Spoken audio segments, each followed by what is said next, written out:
So first of all, hello and welcome everyone to the parent sessions this afternoon. We're very excited to have you join us this afternoon, and we have a great lineup of presenters who are going to share their invaluable insight with you. There will be 3 presentations this afternoon, and each session will run for approximately 40 minutes.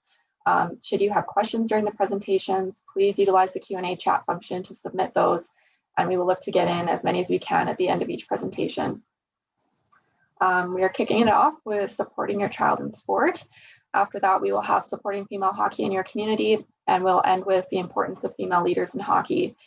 With that being said, we're going to kick off our first presentation, supporting your child in sport. With us today, we have Barry Medori, who will be sharing his insight on the subject. If you were able to hop on the Team Alberta panel this morning, you would have heard those ladies share quite a bit about Barry and how he's impacted them throughout their Team Alberta journeys. So we are so excited to have him join us today. Barry is currently the Hockey Alberta High Performance Coach Mentor and is also the recent recipient of the prestigious 2020 Hockey Canada Gordon Dukes Award. He has coached numerous levels of hockey over the years, including stints in the AJHL, ACAC, and the Western Women's Hockey League. He has coached with Hockey Canada at multiple events, including the World U17 Hockey Challenge and with the Canadian National Women's Team. For the last 12 years, he has turned his attention towards coach mentorship, working both provincially with male and female Team Alberta programs and nationally with Hockey Canada's Program of Excellence. Barry's wealth of knowledge is unparalleled in Alberta and nationally, and I could probably spend the next 40 minutes going through all that Barry has accomplished, but for the sake of time, I'm happy to turn it over to him. So over to you, Barry. Thanks, Palmer. It sounds like I'm a little bit older than most with going through that, and you were doing such a good job. I should have probably just ended up letting you go. Would have saved people having to listen to me, but just welcome everybody. Really great to have you on. I listened to the panels this morning, and both of them were exceptional. The messaging that they were trying to get through, and kudos to both Taryn and Kendall for setting all of this up for everybody in Alberta, both parents and players. Really exciting to have a time where the female game is really front and forward on everybody's mind, and we're trying to end up learning a few things as we end up going. I am going to touch on a whole bunch of different topics as this presentation goes on, so bear with me. I tried to pack a whole bunch into the 35 minutes or so that they gave me. If any of you know me, I tried to squeeze more time out of them, but I had a couple minutes, not much. So hopefully you enjoy and learn something about it. Been very fortunate in my whole career to have the personal experiences that I've had as a parent, as a coach, and coaching and being a phys ed teacher. I did school sports before I got into the hockey world with my kids. Local minor hockey, it was interesting this morning listening to the refereeing side of it. I was a referee at one point, being involved at a school, working with kids, and also a hockey skills academy. And as Kendall said, our Bomber said, with my experiences with Team Alberta and Team Canada. And I wanted to kick it off with this picture, and it's a male picture. I hunted for a female one that I wanted to tell a story, couldn't find one, but this was in 2002 at the Under-17 World Hockey Championships.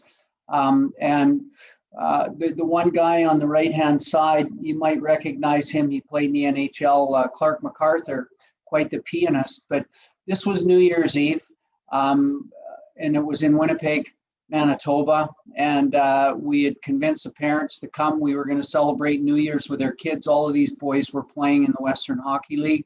So typically they would never see their parents at this time. They'd be back with their teams.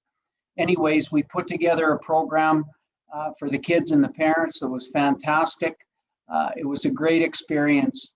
And I think the importance of this is really what hockey should be like, no matter what level you play at, whether it's just local minor hockey or, as you heard with some of the panelists today, where they've gone and where they've played, it really doesn't matter.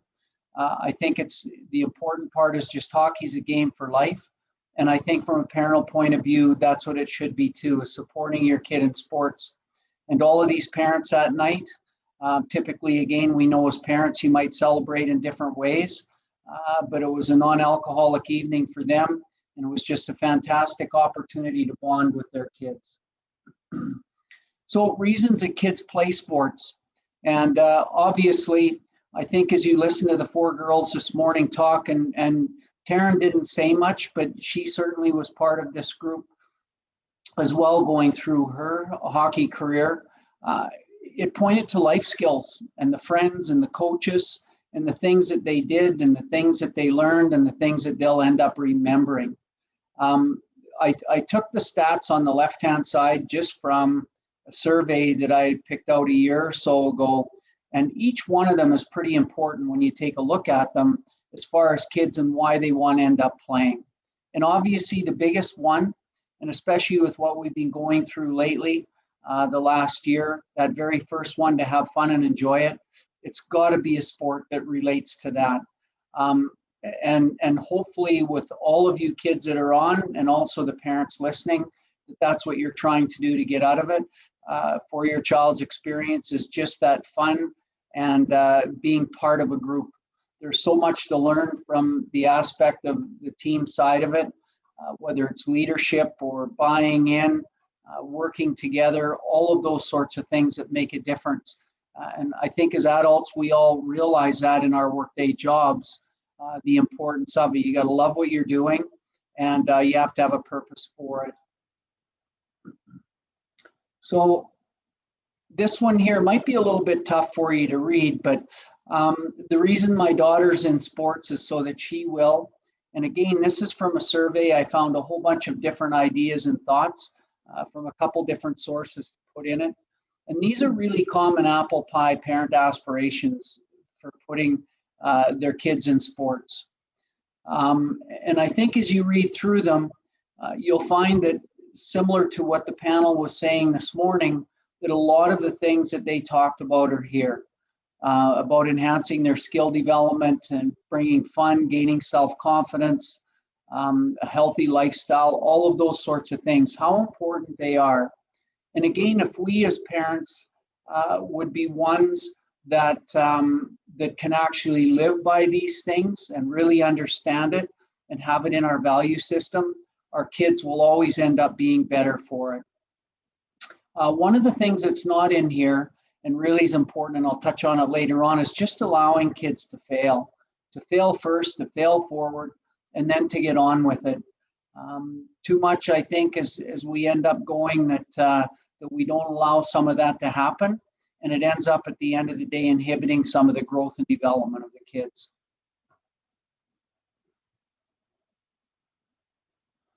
But I sort of think we all know, and maybe not as much on the female side as a male, but there's definitely a disconnect there. There's something that happens in and around those formative years of puberty and adolescence, from probably 12 to 17 or 18, why kids decide that they're going to drop out. And again, the picture on the right-hand side, that diagram, shows you 4 things that, again, through research has been found that why kids end up pulling out. They don't feel that they accomplish nearly as much as they want to or hope to, and maybe they're disappointing themselves or disappointing you as parents or the coach. It could be any of those reasons, but their personal accomplishment is low. Emotionally, they get exhausted, and physically. And again, not knowing how much each of you look at putting your kids into extra sessions, into extra skill things, etc., throughout the year, and then obviously in the off season, it can be detrimental as well. Tons of stories about kids who end up just getting it to a point they're really good, and suddenly at a certain age they just drop it all. And that's a big part of the reason, is either it's emotional or physical exhaustion.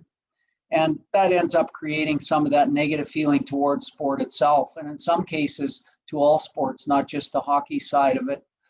So really important for us to understand as adults that kids will end up dropping out for different reasons, and it's up to us to be making sure that we watch, we monitor, and we do the best that we can to make sure that those things don't happen. And as you see Eisenhower's quote on the left-hand side, if you pull a string, it'll follow you, but if you push it, you're not going to go anywhere.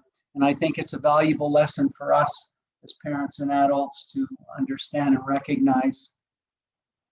So I'll show you the video here. Hopefully it's going to end up working and you're going to be able to hear it. We've practiced it, so hopefully it'll go through. The one thing that I want to, I guess, preempt it with is to say, like, so what happens to so many? And this certainly isn't an indicator of who you are as a parent, so don't take it as a slight on my behalf. I just thought I wanted to show it to you because it's a springboard to a little bit of what we're going to talk about here in the next little bit as it goes. Can you be any stupider? How dumb! God damn it, just hit the ball close to the hole. Why do you do that? The documentary that you're going to see in the first episode of State of Play is called Trophy Kids, and it's a documentary that's about overparenting in youth sports. That's why I asked you if you look confused. You got that stupid daze in your eyes again. Join the game mental.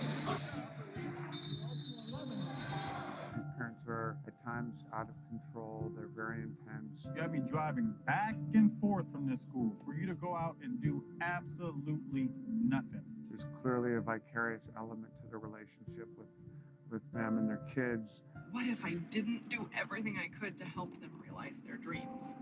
I think most parents who I know have, quickly sort of say, well, thank God I'm not them. But I can kind of relate to some of the things they're saying, particularly with the issue of effort in sports. I think most of us are probably willing to say we're not going to freak out over a loss quite as easily as we might freak out over a complete lack of effort. I just see so much more in you, Matt. That's all. And I think that something we're able to discuss with Dr. Lauer and Todd is the idea of effort and how do you gauge an effort? And how, as a parent, can you, impact or not impact your child's ability to demonstrate effort on the field? So that's something that I relate to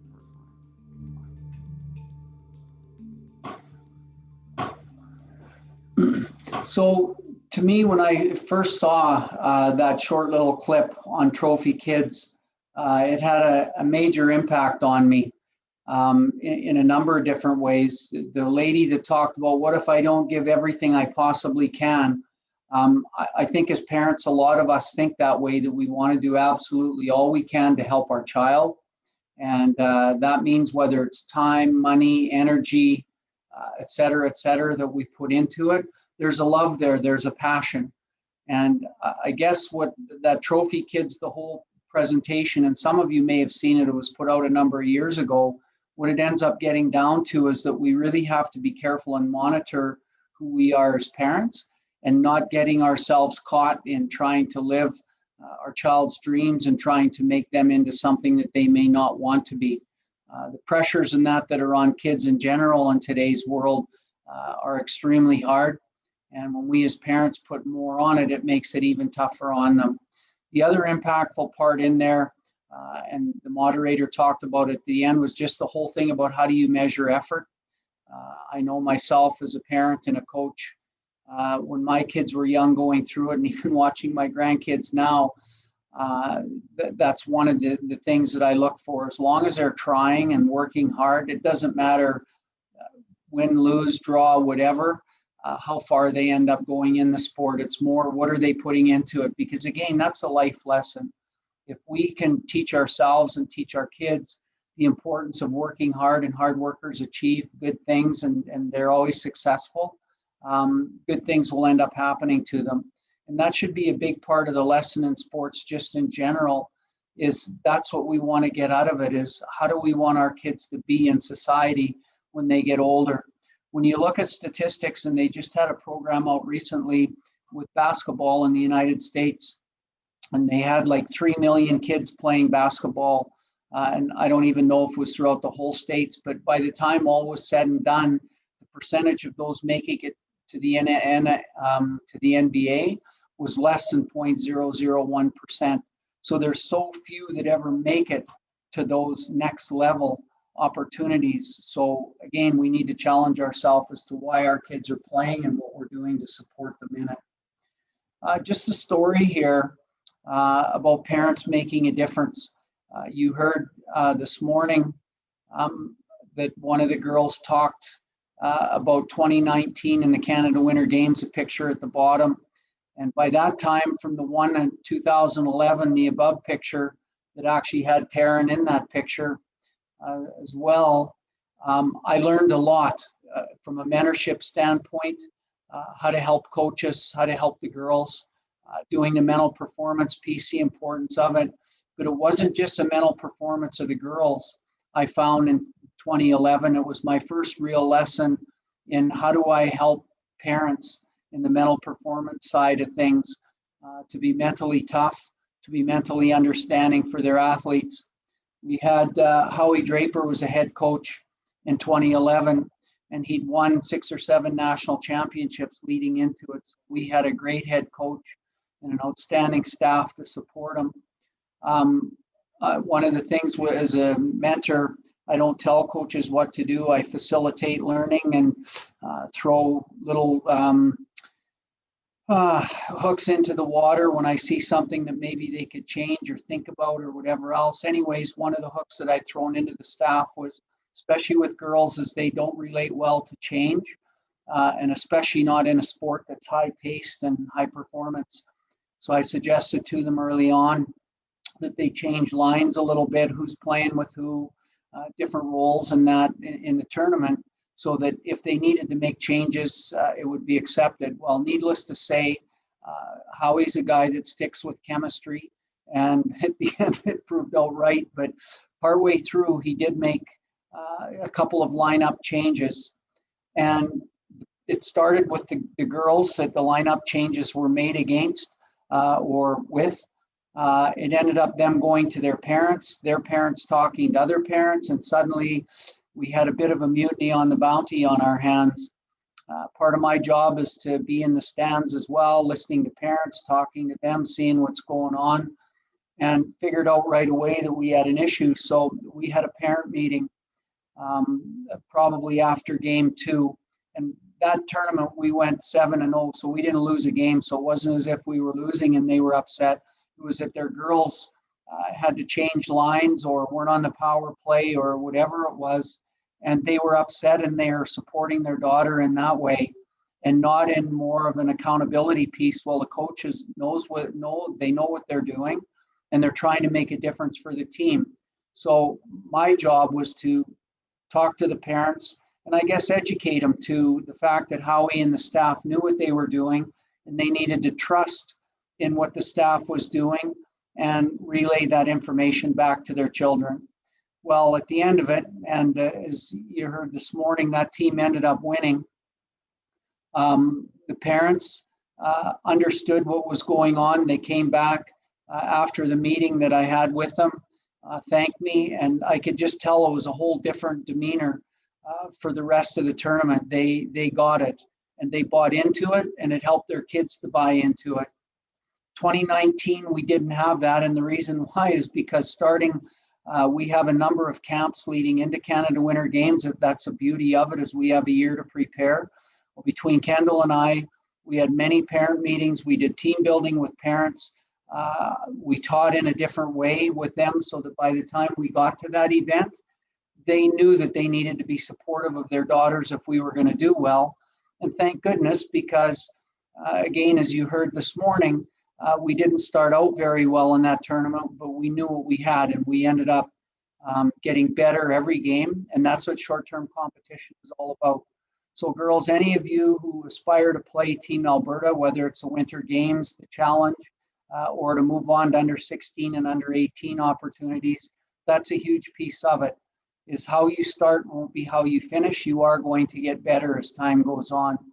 And I threw the picture on the left in there because in 2011, that parent bought in right from the go, and he made a difference. If you've ever seen the Calgary Stampeders and they score a touchdown In McMahon, they ride the horse around with the flag going. Well, guess what? That's what his job was, and he did an outstanding job of it. So parents, you do make a difference. Couple books that I read, really important from a parental point of view. The one on the left-hand side is just Goldmine Effect, and really to break it down would take a while, but I'll leave you with this. They found 3 things that were critically important to kids that are going to be the best that they can be. And this, obviously, this guy talked about world-class athletes, Usain Bolt, the female golfers from South Korea, etc. But what he found out was 3 things in order for them to be successful. One was to have a great coach, somebody who knows what they're doing technically, tactically, cares about the kids, has all of that going. Secondly, they need to have great parents. And in all 7 of these gold mines that he examined, the parents certainly were different. In a few situations, the Russians and that, for their girls in tennis, they were very pushy, but the girls were used to it and it ended up coming out. In other cases, the parents weren't so pushy. They were more just caring and giving as much as they could. That all worked. And the third piece, and the most important, is the kids have to love what they're doing. They have to have a passion to end up getting to that next level. So for you and your kids and players that you're on, those are the 3 things at the end of the day that will really help you to be successful. Selling the Dream, that book talked about all the things that are wrong with what's going on in our game today, and all of the stories, sorry to say, relate to the male side of it, and how all these kids at an early age were really good and none of them ever made it. But the amount of time and money and energy that parents put into it was really sad to end up seeing.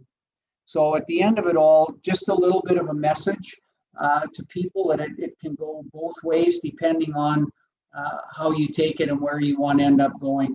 Hopefully you've read that middle part. It just talked about Earl Woods and Richard Williams and their kids and the importance of us being grounded in our philosophy and values and beliefs of being a parent and bringing our kids up sort of the right way.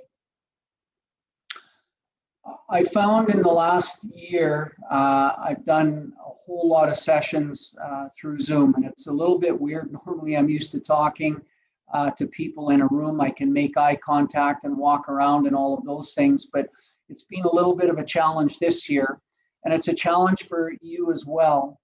But the importance of us understanding mental fitness and mental health and wellness and how important it is for our kids, and especially now, as the diagram in the top right shows with COVID, and even as early as last week or late as last week when the announcement came out again that hockey's still on a bit of a stall.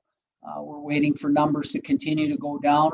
It's critically important that we really see and get a feel for where our kids are at and try and help them out, because so important. And if you've read the descriptor of it, to optimally regulate thoughts, feelings, and behaviors and act in a purposeful and consistent manner while coping with the many demands placed on him or her. That's what it's all about. And with COVID going on the bottom right-hand side, I listed a few things that go with this derailment. And in the background, you can see a train off the tracks and people are starting to scramble. And what do we do? How do we clean it up? Where do we go? We all know that things are a mess. And we have to try and end up being part of the solution and not part of the problem. Kids are also facing a whole lot of other things when it comes to mental fitness. The self-esteem thing, like who am I and what am I and am I good enough? And all of those questions, that whole positive self-talk thing with mental performance.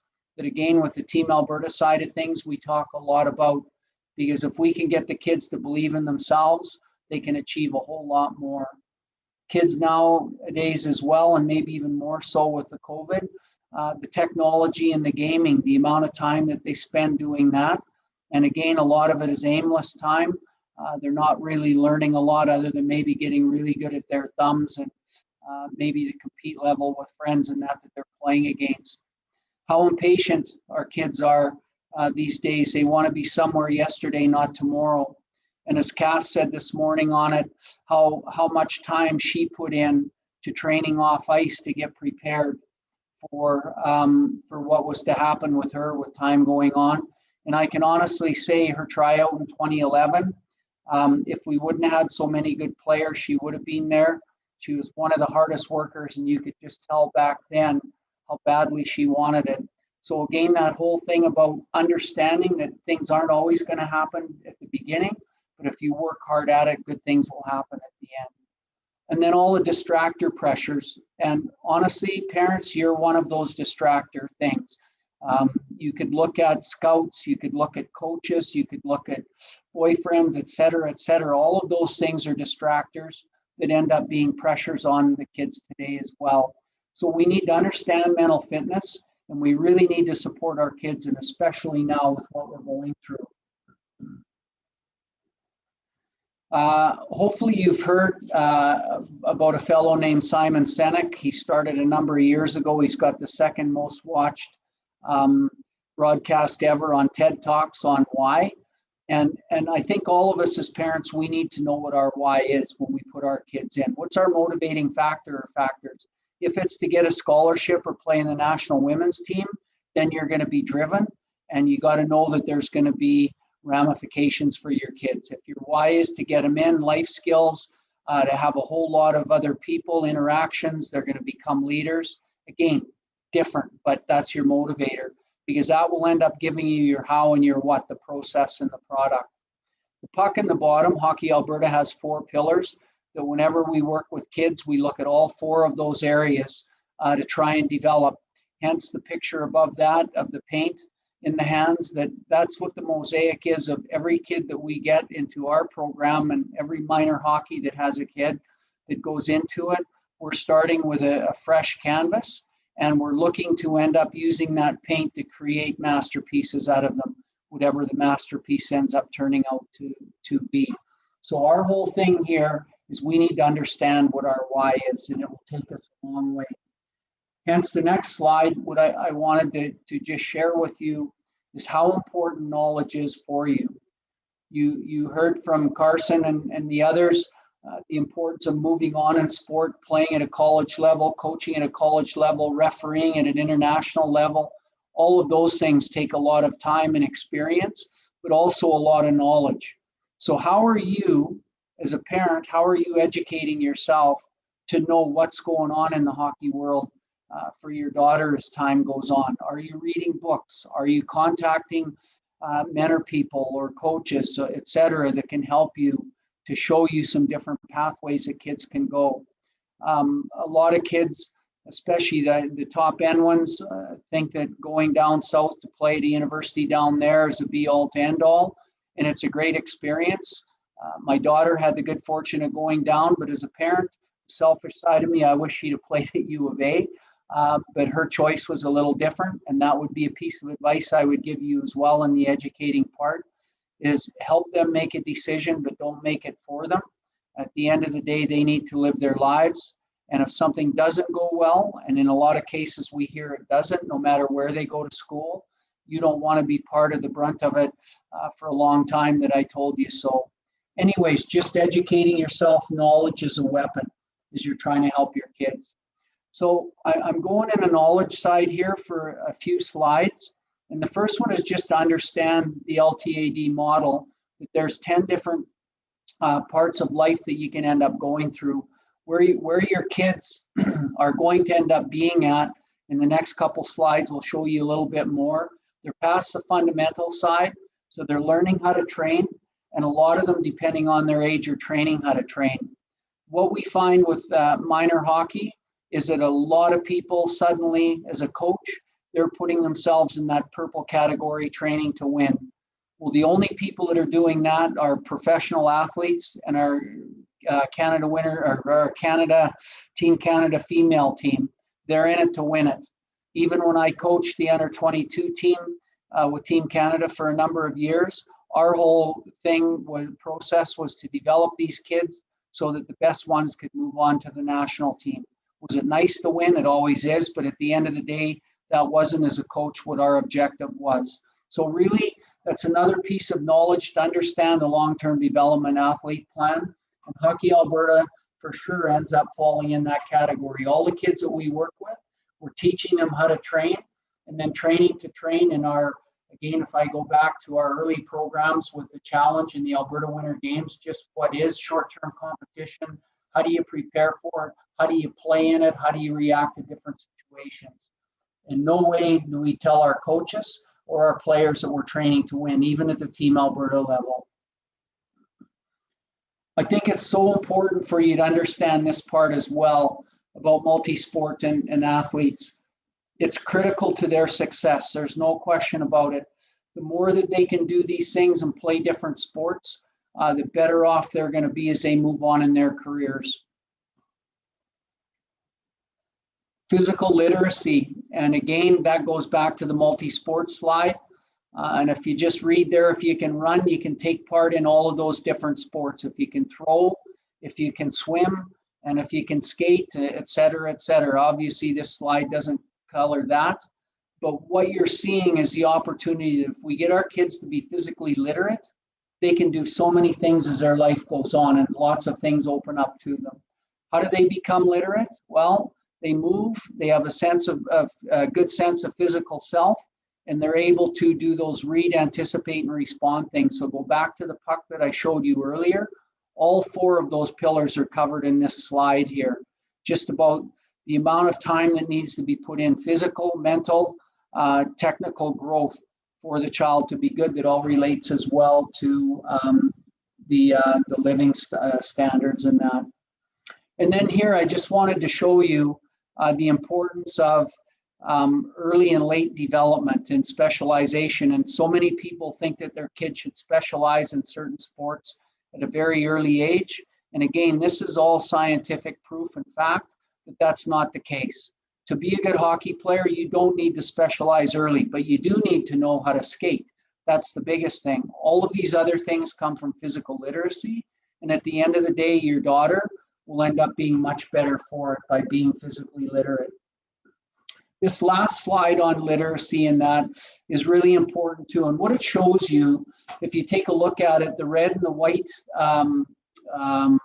sticks, for not a better word to describe them, they talk about the ability to play other sports in deliberate play. So when kids are really young and the number of hours they put into just playing and doing other sports is a lot, around the age of 14, it starts to drop. And then it goes to the other 2, the organized games, the deliberate practice. And that's probably where a lot of you girls are at now, is getting to that stage where you want to start specializing. So you're going to have more deliberate practices and more organized games, and obviously less of other sports and just going out and playing and hanging out with your friends. So again, just a way of showing you and exhibiting that that's part of this whole thing is don't try and get there yesterday. Understand that tomorrow will come and it will be much better for you. So some sage parenting tips here that I wanted to leave you with. Understand child development. So I gave you a brief tour of it here in the last 4 slides. Knowing your coaches and supporting their vision, aka the example I gave you of our Canada Winter Games teams. Stay with them, and if you have issues, try to sit with them and talk to them about it. Don't fight, try to understand who they are. Cheerleading, be your kid's #1 fan. Don't be that other parent that is not going to be positive. Awareness of your actions and reactions. Know how you act and react when the game is going on. If your child isn't playing well, if they miss a goal, if an easy goal goes in, if they're a goalie. But understand yourself, that self-awareness piece. Teach your child personal accountability, and that one there is so important for kids to understand. They have to hold themselves in high regard and be accountable for their actions, and then you have to help them hold them to it. You need to help to provide them with proper nutrition, hydration, and rest. And again, that's through your awareness, your knowledge of understanding the important parts of all 3 of those things. And again, if you don't nourish the body in a proper way, it's never going to perform to the way it could. Look at teams that go to tournaments and the first couple games are playing great. And by the last game, they're all bonking. And it's because of those 3 things. At least 1 or 2 of the 3 aren't where they should be. Team build with other parents. We've learned to do that with our Team Alberta teams, and it's really become important. They have their own section. They do their things. When the team is doing their thing, and they get together for games. They have a lot of fun. And at the end of the day, they become a team as well. Become a leader in that group, in that area with your team. And especially now in COVID, if things aren't going great, maybe that's another thing that you can end up looking at is how can I hook up with these other parents? And maybe you can't all get together, and maybe you can do Zoom calls just to have fun and find out what's going on with other people's kids, what works with yours. You're struggling here or there. You just never know when a tip is going to help you and your kid. And the last one and most important, I learned that in Onaway with my kids growing up and playing minor hockey there. I was a coach, but we developed an unbelievable culture there, and it was through the volunteering of every parent. And part of it was me, where I guided them in a personal guidance way that everybody needed to take part doing something. They felt part of the team, and it made them feel important with their little job. And at the end of the day, the team functioned a lot better because of it. So if your child's going to be successful, and again, I went through a couple of these already, they need to be talented, and that comes just with working hard and getting the skills. It comes with a state of mind that they're in, loving the game, wanting to get better, having that passion, not being afraid to fail, all of those things. It comes with great coaching. It comes with your child training on their own, because a lot of time, all of that hard work is done before the lights go on. Confidence. And if I've learned one thing in working with both male and female in our programs with Team Alberta and Team Canada, females are way harder on themselves than males. They're so afraid to fail. They're so afraid that they're not good enough. You as a parent, like I had in that last slide, have to be their cheerleader. You have to help them with a confidence piece. And in some cases, it's getting help outside of the team. It might even be buying a book or doing some stuff on mental performance, doing some research to help them through that. It is critical for the female side. And then obviously the other side is the luck piece. And we all need that to get places in life. You got to be good to be lucky, and you got to be lucky to be good, as the old cliche goes. I saw this in an arena once, and I just thought it was so bang on. Your child's success or lack of success in sports does not indicate what kind of parent you are. But having an athlete that is coachable, respectful, a great teammate, mentally tough, resilient, and tries their best is a direct reflection of your parenting. And as a coach and as a mentor, I've substituted that last word, parenting, to put it into whatever role that I'm playing. But it's so important for you to understand that your kid's success is a direct reflection of how you're helping them through all of this. And I think it's critical as an awareness piece for all of us to understand it. I read an article years ago that I Love to Watch You, and it stuck with me. I shared it actually, and some of you may know John, and I'm scrambling for his last name here, but he's world renowned as a speaker. And I shared this with him when he came and did a presentation for Hockey Alberta a number of years ago. And he now uses it as part of his too. But these are my grandkids, and I tell them every time I see them, and actually I'm heading out right away to go see them for the first time in over a month. I'm really excited about that. But to tell your kids that you love to watch them and why you loved watching them play that day, whatever it happened to be. They made a nice pass. Their snowboarding skills were great. Whatever it is, that's what they need to hear. They don't need the car ride home where you're telling them how to play the game and you're being their coach. Be their biggest cheerleader. Tell them that you love to watch them. And guess what? Great things are going to end up coming from it. That's it from my side. Thank you very much for being part of this whole weekend. I think it's really exciting. As I said at the beginning, both Taryn and Kendall have done a great job to put together a whole bunch of super speakers. I hope I measured up to what the others did, and hopefully you've taken something away from it. Thank you. Oh, thanks, Barry. That was great. We have a few minutes for a few questions that have been put into the chat. If you're ready for that, Barry. I am. Okay, awesome. So one coming from Lauren. He's just wondering about the deeper thoughts or the importance of allowing failure and celebrating it. And, kind of encouraging that feeling forward, like you talked about. Well, here's an easy answer to it. When kids are first born, they don't know how to crawl, they don't know how to walk. So as a parent, think back to when your child started to walk or crawl or learn to talk. They couldn't do it the first time. Riding a bike's another one. So at the end of the day, as parents, if we don't support them, if we don't tell them how important it is that they keep trying, that it's not how many times you get knocked down, it's just the fact that you're continuing to get up and that you are trying, you're going to persevere. And there's a whole bunch I could go into with grit and perseverance and how important that is, that we continually allow them to make those mistakes so that they do get better. And I know as coaches, it's so hard as a coach to allow the mistakes to happen in a game or a practice, but you know what? That's how we all learn. So the better we're able to do that, obviously the better off the players will be for it. Absolutely. Thanks, Barry. I have another one here. This one is, you talked a little bit about the mental skills piece in your presentation. What are some good ideas or conversation starters that parents can have with their kids to kind of have that check-in, that check in on their mental status, kind of, especially during these times? Mm-hmm.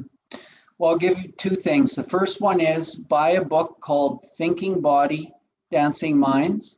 And you could even put that in the chat thing, Taryn, so people have it. For sure. It is an outstanding book that just gives probably 50 different things that kids' emotions or athletes' emotions can go through. But as far as starting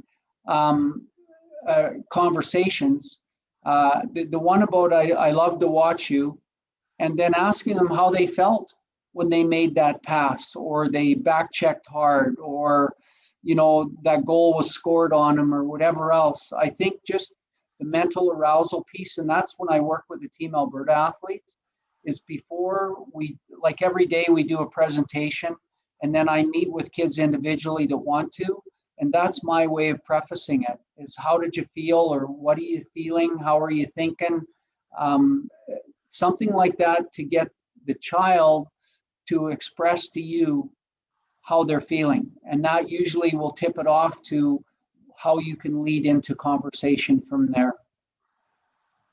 For sure. Okay, last question we have. When kids are just starting out in sports, how do you support them without pushing them and navigating that balance? Read the book Grit. That'll be a start. But honestly, I would say that you need to be part of their experience. You can't do it for them, but you have to allow them to try a bunch of different things. My kids growing up in Onaway, we had to drive everywhere for almost everything that we did. But our value system as a family was put them in everything we possibly could and allow them to make the choices of what they liked and didn't. The one caveat with that was, if you start something, you're going to finish it. So if you go into ballet, which my daughter did, and she obviously at the end of the day, that wasn't her thing. But once she started it, we made sure that she finished the year. So we're teaching her to work through it. And yes, at the end, you didn't like it, but it's another life experience for you. So give them lots of options. And that's why I put in there that multi-sport slide, how important it is for us. And then allow them to fail. They're not all going to be there. So be their cheerleader, pat them on the back. Definitely.